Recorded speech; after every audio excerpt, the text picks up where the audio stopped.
नमस्कार दोस्तों। पाकिस्तान पर तालिबान से भी 10 गुना बड़ा हमला हुआ है। 250 से ज्यादा पाकिस्तानी लोग और नेता मारे गए हैं, जबकि 1500 से ज्यादा घायल हैं। मौत का आंकड़ा 500 पार कर सकता है और हालात नहीं सुधरे तो 1000 भी। आप यह मानकर चलिए कि पाकिस्तान के हालात बिगड़ने वाले हैं, क्योंकि पाकिस्तान के प्रधानमंत्री शहबाज शरीफ देश से गायब हैं और जिस वजह से वो गायब हैं उसी कारण पाकिस्तान पर बड़ा हमला हुआ है। आप यह जानकर हैरान हो जाएंगे कि पाकिस्तान पर हुए इस बड़े हमले के पीछे इजराइल का एक बहुत बड़ा एंगल है। इजराइल से आई तस्वीरों की वजह से पाकिस्तान में हजारों लोगों ने अपनी ही सेना और सरकार पर हमला कर दिया। अब इन्हीं लोगों को पाकिस्तान की सेना चुन चुनकर मार रही है। सबसे भयानक हालात मुरीद के हैं, वही मुरीद के जहां भारत ने ऑपरेशन सिंदूर करके हाफिज सईद के लश्कर तैयबा का हेडक्वार्टर उड़ा दिया था। लेकिन आज पाकिस्तान के लोगों ने ही मुरीदके को जलाकर राख कर दिया है। मुरीदके के अलावा लाहौर, इस्लामाबाद, रावलपिंडी, शेखपुरा और फैसलाबाद में भी बड़े हमले हो रहे हैं। कई इलाकों में कर्फ्यू लगा दिया गया है, इंटरनेट बंद कर दिया गया है।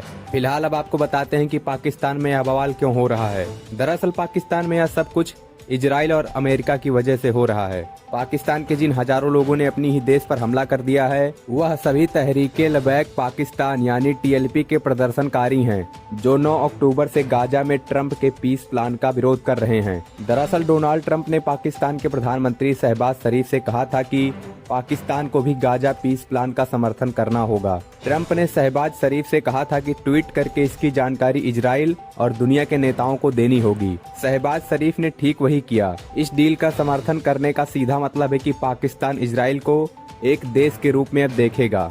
अभी तक तो पाकिस्तान इजराइल को एक देश ही नहीं मानता था। करोड़ों पाकिस्तानी इजराइल को शैतान बोलते थे, लेकिन उनकी ही सरकार इजराइल के साथ जाकर खड़ी हो गई। और सोने पर सुहागा यह हुआ कि डोनाल्ड ट्रंप ने शहबाज शरीफ को मिस्र के शर्म शेख शहर बुला लिया, ताकि वह इस डील पर ऑफिशियली साइन कर सकें।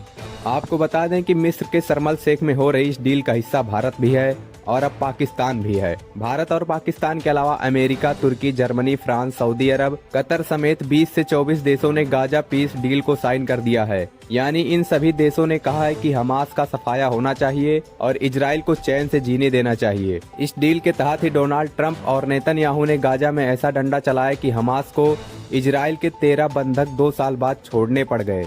और इसी बात ने पाकिस्तान में आग लगा दी है, क्योंकि इजराइल के जो बंधक रिहा हुए हैं उसका समर्थन पाकिस्तान की सरकार ने भी किया है। टीएलपी का मानना है कि पाकिस्तान की बुनियाद में ही इजराइल और भारत का विरोध करना है।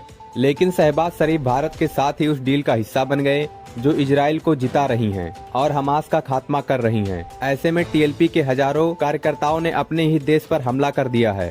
टीएलपी चीफ साद हुसैन रिजवी इसका नेतृत्व कर रहे हैं। लेकिन अब खबर आई है कि साद रिजवी को भी 3 गोलियां लगी हैं। उसकी हालत नाजुक बनी हुई है और अगर साद रिजवी मर गया तो टीएलपी के समर्थक आधे से ज्यादा पाकिस्तान जला देंगे। वैसे दोस्तों, आपकी इस खबर पर क्या राय है कमेंट बॉक्स में जरूर बताएं और ऐसे ही खबरों को देखने के लिए हमारे चैनल को सब्सक्राइब करें।